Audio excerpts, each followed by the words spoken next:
أعوذ بالله من الشيطان الرجيم. بسم الله الرحمن الرحيم. ولا تعجبك أموالهم وأولادهم إنما يريد الله أن يعذبهم بها في الدنيا وتزهق أنفسهم وهم كافرون. اور ان کے مال اور اولاد تم کو تعجب میں نہ ڈالیں، اللہ تو یہ چاہتا ہے کہ ان کے ذریعے دنیا میں ان کو سزا دے اور ان کی جانیں اس حال میں نکلے کہ وہ کافر ہو۔ یہ سورہ توبہ کی 85 نمبر کی آیت ہے۔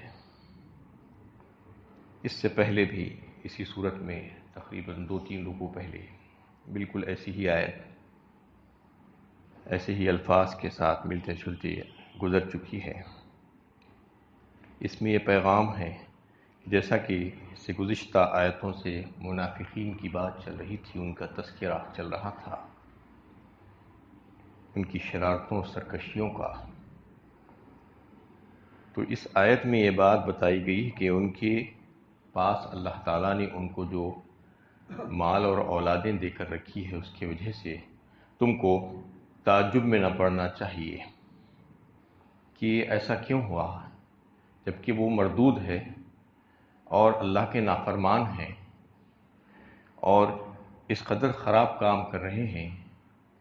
اس کے باوجود ان کو اس قدر اتنی نعمتیں کیوں ملی؟ اس کا جواب دیا جا رہا ہے۔ یہ خیالات لوگوں کے دلوں میں آتے ہیں، آ سکتے ہیں، اس لیے مختلف مقامات پر اللہ تعالیٰ نے اس قسم کے جو خیالات دل میں پیدا ہوتے ہیں اس کا جواب دیا۔ تو سب سے پہلی تو یہ بات ہے کہ یہ دنیا دارالعمل ہے، دارالجزا نہیں ہے۔ یہ بات ذہن نشین ہونی چاہیے ہمارے لیے کہ یہاں پر ہمیں کام کرنے کے لیے بھیجا گیا ہے، آخرت کی فکر کر کے وہاں پر اپنے رب کو راضی کر کے جانے کے لیے۔ تو یہاں پر کوئی کسی کو اگر کچھ مل رہا ہے یا کچھ گھٹ رہا ہے تو اس کا مطلب یہ نہیں ہے کہ اس کے عمل کی وجہ سے یہاں پر مل رہا ہے۔ یعنی خوب اگر کسی کے پاس ریل پیل چل رہی تو اس کا مطلب یہ بالکل بھی نہیں ہے کہ یہ اللہ تعالیٰ کی محبوبیت کی نشانی ہے، اور اگر کسی کے پاس کمی ہو رہی ہے تو اس کا یہ مطلب بھی نہیں ہے کہ اللہ تعالیٰ اس سے ناراض ہے، بلکہ چونکہ یہ آزمائشی طور پر اللہ تعالیٰ دنیا میں سب کو دے رہے ہیں اور اللہ تعالیٰ کی صفت رحمانیت کا ظہور یہاں پر چل رہا ہے، سب کو مل رہا ہے، چاہے وہ باغی اور غدار اور نافرمان ہو، چاہے فرما بردار مومن مخلص ہو۔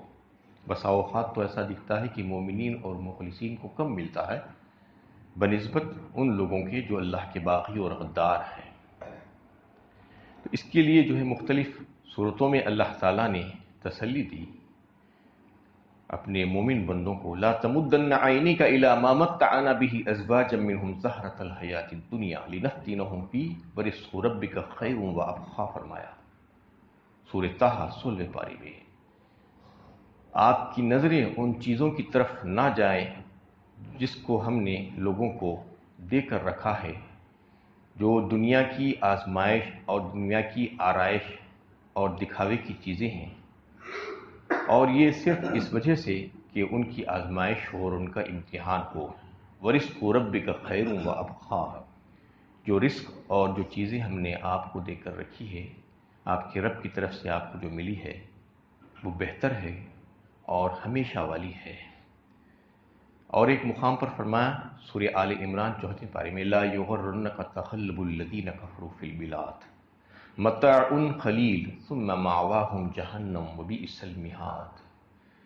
کفار کا اور نافرمانوں کا شہروں میں چلنا پھرنا تم کو تعجب میں نہ ڈالے۔ لا یغرنک تقلب الذین کفروا فی البلاد متاع قلیل،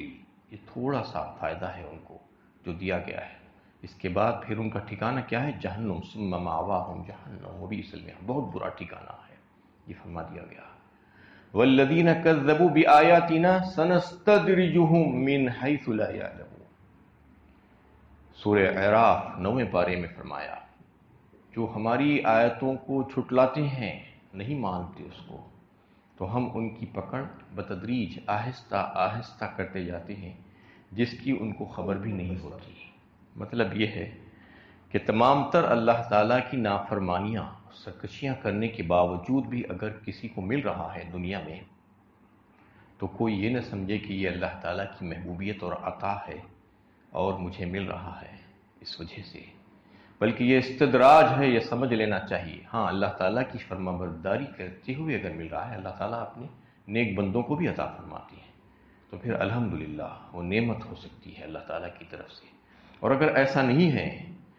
اللہ تعالیٰ کی نافرمانیاں کرتے جا رہے ہیں، اس کے باوجود بھی جو ہے عطائیں چل رہی ہیں، تو سمجھ لینا چاہیے کہ یہ ڈھیل چل رہی ہے، استدراج ہے، یہ پکڑ ہونے والی ہے، اور ایسی پکڑ جس کا اس کو اندازہ نہیں ہے کہ آہستہ آہستہ اللہ تعالیٰ کھینچتے جا رہے ہیں، اور ایک دن ایسا آئے گا کہ اچانک وہ پکڑ میں آ جائے گا۔ تو اس میں یہ بات واضح کر دی گئی کہ یہ مال اور اولاد اس کے لیے جو ہے عذاب کا ذریعہ بن جائے گا۔ اللہ تعالیٰ یہ چاہتے ہیں کہ اس کے ذریعے سے دنیا میں ان کو سزا دے۔ کس طریقے سے؟ انسان مال کمانے کے لیے کیا کیا نہیں کرتا، کیسی کیسی تدبیریں کرتا ہے، کوششیں کرتا ہے، مشقتیں اٹھاتا ہے، اور دن رات ایک کر دیتا ہے، نہ رات کی نیند، نہ دن کا چین، نہ ہی اپنے اہل و عیال میں بیٹھنے کی فرصت، نہ ہی کہیں پر کوئی جو ہے فائدہ حاصل کر کے اس سے جو ہے راحت حاصل کرنے کی فرصت اس کو، بس مال کمانے کی فکر میں رہتا ہے جو انسان۔ اور پھر وہ اتنی محنتوں اور مشقتوں کے بعد جب اس کو مال ملتا ہے، تو پھر اس کے بعد کا اسٹیج جو ہوتا ہے وہ مال کو کس طریقے سے محفوظ کیا جائے، کس طریقے سے اس کو بڑھایا جائے، اور اس کی فکر میں پڑ جاتا ہے۔ اور اگر کسی وجہ سے وہ مال میں کوئی کمی آ جائے، نقصان آ جائے، بیماری اور حادثہ پیش آ جائے، تو غموں کے پہاڑ ٹوٹ پڑتے ہیں انسان کے اوپر۔ جو مال کے پیچھے دیوانہ رہتا ہے اس کا حال یہ ہوتا ہے۔ اور اگر نہ بھی آئے کوئی حادثہ تو ہمیشہ یہ خدشہ تو لگا ہی رہتا ہے کہ کب مال چلا جائے پتہ نہیں، اور ایک وقت تو آنے والا ہے یہ مال جائے گا ہی ہاتھ سے، اور وہ حسرت بن کر رہ جائے گا موت سے پہلے یا موت کے وقت تو چلا ہی جائے گا، کچھ لے کر جانے والا تو ہے نہیں یہاں سے، اس وقت حسرت سے ہاتھ ملتا رہ جائے گا۔ یہ ہے مال کی اہمیت۔ انما اموالکم و اولادکم فتنہ، فرمایا اللہ تعالیٰ نے، واللہ عنده اجر عظیم، سورۃ تغابن 28ویں پارے میں۔ یہ مال اور اولاد تمہارے لیے آزمائش کا ذریعہ ہے، فرمایا۔ فتنہ مطلب آزمائش، اللہ کے پاس جو ہے وہ بہت بڑا اجر ہے۔ مطلب یہ ہے کہ اولاد اور مال کی خاطر انسان کیا کیا کرتا ہے، اللہ تعالیٰ کی نافرمانی اور حرام کمائی پر یہ اکساتی ہیں اس کو اولاد، اور اللہ تعالیٰ کی نافرمانی پر لگا دیتے ہیں۔ ان کی محبت میں آ کر انسان کیا کیا کر دیتا ہے۔ تو اس میں بتایا گیا کہ یہ دونوں آزمائش کا ذریعہ ہے، کہ ان کی محبت میں کیا کر رہا ہے۔ اللہ تعالیٰ یہ دیکھنا چاہتے ہیں کہ اللہ تعالیٰ کی فرما برداری کر رہا ہے یا نہیں کر رہا ہے۔ اگر اللہ تعالیٰ کی معصیت اور گناہ کر رہا ہے مال کمانے اور اولاد کی محبت میں، تو پھر یہ اس کے لیے ہلاکت ہے، اس کے لیے فائدہ مند نہیں ہو سکتا۔ لہٰذا یہ جو کچھ بھی اللہ تعالیٰ کی طرف سے عطائیں دنیا میں چلتی رہتی ہے، وہ انعام اسی وقت ہو سکتی ہے جب اس کے پاس ایمان ہو، خوف خدا ہو، اور اللہ تعالیٰ کی اطاعت اور فرمانبرداری کا جذبہ ہو، تو پھر وہ ساری عطائیں اس کے لیے انعام بن سکتی ہے، ورنہ وہ انعام نہیں بلکہ عذاب بن جائے گی۔ ایسے جو ہے دیکھنے میں آتا ہے کہ مال اور اولاد عذاب کی شکل بن جاتے ہیں، اسی لیے اس کو عذاب کہا کہ وہ معصیت اور گناہوں پر اکساتی ہیں، اس پر آمادہ کر دیتے ہیں انسان کو، کر کے وہ عذاب بن جاتا ہے اس کے لیے، کیونکہ سبب عذاب ہے۔ تو اس لیے یہاں پر کہا گیا کہ یہ چیزیں کوئی اصل میں نعمت نہیں ہیں، بلکہ اللہ تعالیٰ کی عطائیں ہیں، سب کو مل رہی ہے۔ کوئی مغالطے میں نہ رہے کہ کسی کو زیادہ مل رہا ہے تو میں بہت اچھے کام کر رہا ہوں اس لیے اللہ تعالیٰ نے مجھے خوب عطا کیا ہے، یہ انعامات ہیں اللہ تعالیٰ کی۔ نہیں، جیسا کہ میں نے ابھی آپ کے سامنے آیا کہ وہ انعامات نہیں بلکہ استدراج ہو سکتا ہے، ڈھیل ہو سکتی ہے۔ اپنے آپ کو دیکھنا چاہیے، محاسبہ کرنا چاہیے کہ کیا میں اللہ تعالیٰ کی نافرمانی پر تو لگا ہوا نہیں ہوں۔ اگر ایسا ہے اور اس کے باوجود مل رہا ہے تو فوراً اپنی اصلاح کی ضرورت ہے، یہ استدراج ہے۔ تو اس میں اللہ تعالیٰ اپنے مومن بندوں کو ان کی تسلی کے لیے فرما رہے ہیں کہ یہ آزمائشی طور پر ہے، اس سے تم کو تعجب میں نہ پڑنا چاہیے، بلکہ اللہ تعالیٰ تو ان لوگوں کو اسی کے ذریعے سے عذاب میں ڈال دیتے ہیں۔ وَتَزْهَقَ أَنفُسُهُمْ وَهُمْ كَافِرُونَ فرمایا آخر میں، مطلب یہ ہے کہ ان کی موت اسی حالت میں ہوتی ہے، کفر کی حالت میں، کہ وہ اللہ تعالیٰ کے سامنے ایک مجرم کی حیثیت سے پیش کیے جاتے ہیں، نہ کہ مہمان کی حیثیت سے۔ تو یہ چیزیں ان کے لیے کوئی فائدہ بخش نہیں ہوئی، دنیا میں بھی ان کو جو ہے عذاب مل جاتا ہے اس سے بسا اوقات، اولاد اور مال ان کے لیے تکلیف کا باعث بن جاتے ہیں، اور اگر یہاں پر نہیں بھی بنے تو پھر وہاں پر تو جانے کے بعد اور پھر موت جب کفر کی حالت میں ہوگی تو پھر نقصان ہی نقصان ہے۔ اللہ تعالیٰ کے پاس ایک مجرم کے طور پر جائیں گے تو پھر وہاں پر ان کے لیے کیسی کیسی سزائیں ہوں گی، اس کا اندازہ نہیں کیا جا سکتا۔ وَإِذَا أُنزِلَتْ سُورَةٌ أَنْ آمِنُوا بِاللَّهِ وَجَاهِدُوا مَعَ رَسُولِهِ اسْتَأْذَنَكَ أُولُو الطَّوْلِ مِنْهُمْ وَقَالُوا ذَرْنَا نَكُنْ مَعَ الْقَاعِدِينَ۔ اور جب کوئی صورت اترتی ہے کہ اللہ پر ایمان لاؤ اور اس کے رسول کے ساتھ مل کر جہاد کرو، تو جو لوگ ان میں مغدور والے ہیں وہی تم سے اجازت مانگتے ہیں اور کہتے ہیں کہ ہمیں چھوڑ دیجئے کہ ہم بیٹھنے والوں کے ساتھ رہیں۔ اس میں انہی منافقین کا ذکر ہے کہ جب اللہ تعالیٰ کی طرف سے کوئی حکم لے کر کوئی آیت نازل ہوتی ہے جس پر ان سے یہ تقاضا کیا جاتا ہے کہ اللہ پر ایمان لاؤ اور اس کے رسول کے ساتھ مل کر جہاد کرو، تو ان میں سے جو طاقت رکھنے والے لوگ ہیں وہ اس سے دور بھاگنے کی کوشش کرتے ہیں اور اجازت مانگتے ہیں، رخصت مانگتے ہیں، اور یہ کہتے ہیں کہ ہمیں چھوڑ دیجئے، ہم بیٹھنے والوں کے ساتھ بیٹھ رہیں گے۔ رضوا بأن يكونوا مع الخوالف وطبع على قلوبهم فهم لا يفقهون۔ انہوں نے پیچھے رہ جانے والیوں کے ساتھ رہنا پسند کیا اور ان کے دلوں پر مہر لگا دی گئی اس لیے کہ وہ کچھ نہیں سمجھتے۔ اس قدر بے حوصلگی کا ثبوت اور اخلاقی گراوٹ کا ثبوت دے رہے ہیں وہ لوگ کہ ان کی اخلاقی حس مردہ ہو گئی ہے، وہ عورتوں جیسے ہو گئے ہیں، اور ان کے ساتھ رہنا انہوں نے پسند کر لیا، وہ بے غیرت ہو گئے ہیں۔ جبکہ اللہ اور اس کے رسول کا حکم آ گیا تھا کہ اللہ کے رسول کے ساتھ مل کر جہاد کرو، تو انہوں نے جہاد پر جانا گوارا نہیں کیا اور اجازت اور رخصت مانگی ہیلے بہانے کر کے۔ تو فرمایا جا رہا ہے کہ پیچھے رہ جانے والیوں کے ساتھ رہنا انہوں نے پسند کیا اور ان کے دلوں پر اللہ تعالیٰ نے مہر لگا دی اس لیے کہ وہ کچھ نہیں سمجھتے۔ اب وہ آگے نہیں بڑھ سکتے کیونکہ اللہ تعالیٰ نے ان کو وہاں پر جانے سے روک دیا ہے ان کی یہی سرکشیوں کی وجہ سے۔ لیکن الرسول والذین آمنوا معه جاہدوا بأموالهم وأنفسهم وأولئک لهم الخیرات وأولئک هم المفلحون۔ لیکن رسول نے اور ان لوگوں نے جو اس کے ساتھ ایمان لائے ہیں اپنے جان اور مال سے جہاد کیا، یہی لوگ ہیں جن کے لیے بھلائیاں ہیں اور یہی لوگ کامیاب ہونے والے ہیں۔ اس کے برخلاف رسول اللہ صلی اللہ علیہ وسلم اور ان کے ساتھ رہنے والے صحابہ کرام کی تعریف فرمائی اللہ تعالیٰ نے۔ وہ ایمان لائے ہیں اللہ پر، اللہ تعالیٰ کے حکم پر، اور پھر اپنے جانوں اور مالوں کو انہوں نے قربان کیا، اللہ کی راہ میں جہاد کی۔ یہی لوگ ہیں جن کے لیے کامیابیاں ہیں، بھلائیاں ہیں، خیر ہے اللہ کے پاس۔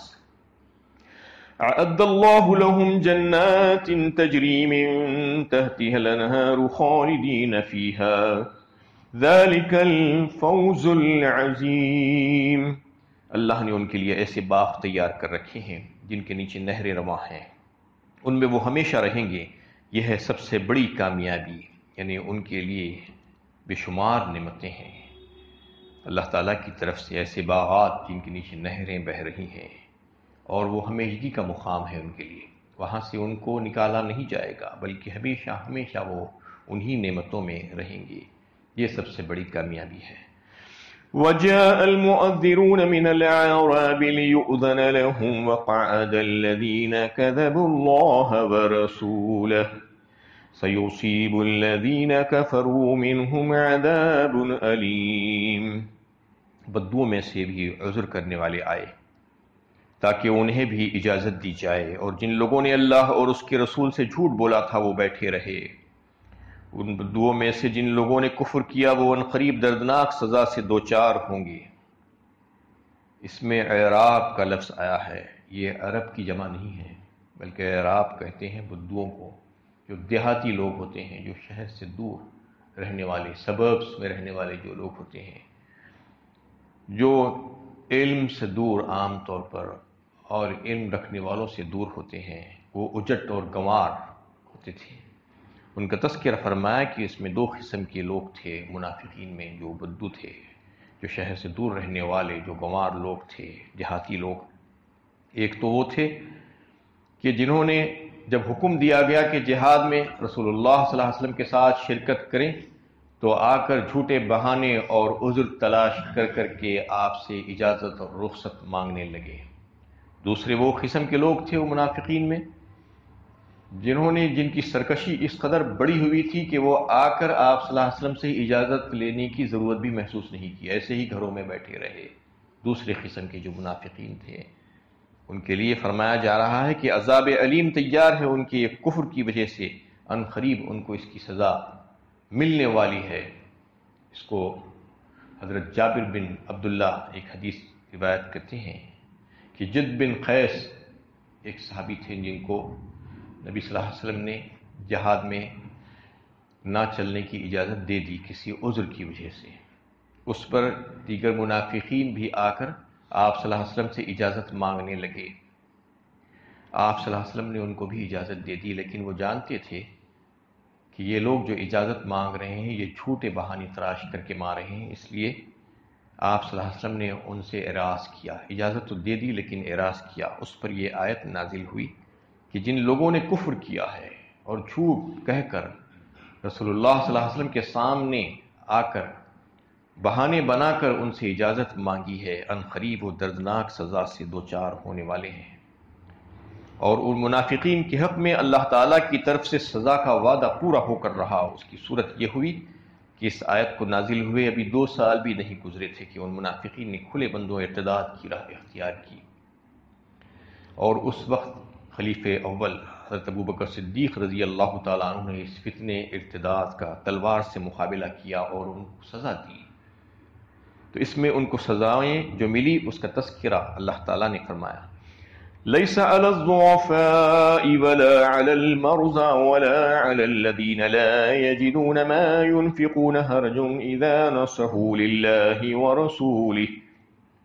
ما على المحسنين من سبيل والله غفور رحيم۔ کمزوروں، بیماروں اور ان لوگوں پر کوئی گناہ نہیں جنہیں خرچ کرنے کے لیے کچھ میسر نہیں، جبکہ وہ اللہ اور اس کے رسول سے وفاداری کرے، ایسے نیکوکاروں پر کوئی الزام نہیں، اور اللہ بڑا بخشنے والا رحم فرمانے والا ہے۔ وَلَا عَلَى الَّذِينَ إِذَا مَا أَتَوْكَ لِتَحْمِلَهُمْ قُلْتَ لَا أَجِدُ مَا أَحْمِلُكُمْ عَلَيْهِ تَوَلَّوْا وَأَعْيُنُهُمْ تَفِيضُ مِنَ الدَّمْعِ حَزَنًا أَلَّا يَجِدُوا مَا يُنْفِقُونَ۔ اور نہ ان لوگوں پر کوئی الزام ہے جو تمہارے پاس آئے کہ تم ان کے لیے سواری کا انتظام کر دو، اور جب تم نے کہا کہ میں تمہارے لیے سواری کا انتظام نہیں کر سکتا تو اس حال میں واپس ہوئے کہ خرچ کی مقدرت نہ رکھنے کے غم میں ان کی آنکھیں اشک بار تھی۔ یہ تو ہوئی وہ باتیں ان لوگوں کی جو منافقین کر رہے تھے پچھلی آیتوں میں۔ اس میں کچھ یعنی کمزور قسم کے ایمان والے لوگ بھی تھے جو سستی اور کاہلی کی وجہ سے جہاد میں شرکت نہیں کی تھی، اور جو منافقین تھے 2 قسم کے جس کا تذکرہ آیا کہ وہ آ کر جھوٹے بہانے ہیلے کر کر رسول اللہ صلی اللہ علیہ وسلم سے اجازت مانگی تھی، اور کچھ ایسے بھی سرکش تھے جو بغیر اجازت کے ہی گھر میں بیٹھ کر رہے تھے۔ اس آیت میں ان لوگوں کا تذکرہ فرما رہے ہیں جن کے پاس واقعی میں حقیقتاً عذر تھا جہاد میں شرکت نہ کرنے کا، وہ مجبور اور محتاج تھے کئی ایک لحاظ سے، جیسا کہ اس میں کچھ ضعیف بوڑھے لوگ اور کچھ بیمار لوگ اور نابینا تھے، اور کچھ وہ لوگ تھے جن کے پاس خرچ کرنے کے لیے کچھ بھی نہیں تھا، یعنی وہ جو ہے سواریاں بھی ان کے پاس میسر نہیں تھی کیونکہ سفر بہت لمبا تھا اور گرمی شدید تھی، اس لیے بغیر سواری کے اتنے لمبے سفر پر نہیں جایا جا سکتا تھا۔ اس لیے وہ لوگ آ کر رسول اللہ صلی اللہ علیہ وسلم سے اس بات کا مطالبہ کر رہے تھے اور درخواست کر رہے تھے کہ اگر ہمارے سواریوں کا انتظام ہو جائے تو ہم بے تاب ہیں چلنے کے لیے، بے قرار ہیں۔ وہ لوگ پیچھے نہیں ہٹ رہے تھے، وہ لوگوں کے لیے کوئی عذر نہیں۔ اللہ تعالیٰ فرما رہے ہیں، اللہ تعالیٰ ان کے عذر کو قبول فرماتے ہیں کہ واقعی میں ان کا عذر صحیح تھا اور ان کے پاس سواریاں نہیں تھیں، اور جب رسول اللہ صلی اللہ علیہ وسلم سے درخواست کی تو آپ صلی اللہ علیہ وسلم نے ان لوگوں سے کہا کہ میں تمہارے لیے کچھ انتظام نہیں کر سکتا۔ وہ عذر کیے، تو اس کے بعد وہ لوگوں کا حال یہ ہوا کہ وہ روتے ہوئے وہاں سے جا رہے، تولوا واعینہم تفیض من الدم حزنا، اس قدر غمزدہ ہو گئے وہ لوگ کہ ان کو رونا آ رہا تھا، روتے روتے جا رہے تھے۔ تو اللہ تعالیٰ نے ان کے لیے ایسا بہترین انتظام کر دیا کہ اسی وقت 6 اونٹ رسول اللہ صلی اللہ علیہ وسلم کے پاس آئے۔ وہ سارے اونٹوں کو رسول اللہ صلی اللہ علیہ وسلم نے ان کے حوالے کر دیا، اور حضرت عثمان غنی رضی اللہ تعالیٰ عنہ نے 3 لوگوں کی سواری کا انتظام کیا۔ اس طریقے سے وہ لوگ بھی جو ہے جہاد میں شامل ہو گئے، جو واقعی میں جہاد میں شامل ہونا چاہ رہے تھے، لیکن ان کے پاس واقعی میں کچھ مجبوری تھی، اس وجہ سے نہیں۔ اس کے باوجود بھی کچھ لوگ ایسے بچ گئے جن کے پاس اس کے بعد بھی سواری کا انتظام نہیں ہو سکا۔ یہ تمام لوگوں کے عذر قابل قبول ہے۔ اللہ تعالیٰ فرما رہے ہیں، انما السبیل علی الذین یستأذنونک وهم اغنیاء رضوا بأن يكونوا مع الخوالف وطبع الله على قلوبهم فهم لا يعلمون۔ الزام تو دراصل ان لوگوں پر ہے جو غنی ہونے کے باوجود تم سے رخصت طلب کرتے ہیں، انہوں نے پیچھے رہ جانے والی عورتوں کے ساتھ رہنا پسند کیا، اور اللہ نے ان کے دلوں پر مہر لگا دی، اس لیے وہ کچھ نہیں جانتے۔ بس الزام ان لوگوں پر ہے جو منافقین ہیں، جو کمزور ایمان والے، جو لوگ رہ گئے تھے پیچھے، اور جنہوں نے بغیر کسی عذر کے جھوٹے بہانے کر کے بیٹھ رہنے کو پسند کیا، اور ان عورتوں کے ساتھ پسند کیا بیٹھنا جو ہے کمزور تھی۔ یعنی یہ ان کا حال اللہ تعالیٰ بیان فرما رہے ہیں، وَطَبَعَ اللَّهُ عَلَىٰ قُلُوبِهِمْ، اس وجہ سے کہ اللہ تعالیٰ نے ان کی حرکتوں کی وجہ سے ان کے دلوں پر مہر لگا دی، اس لیے وہ کچھ نہیں جانتے۔ اللہ تعالیٰ سے دعا ہے کہ اللہ تعالیٰ ہمیں صحیح علم و عمل کی توفیق عطا فرمائے۔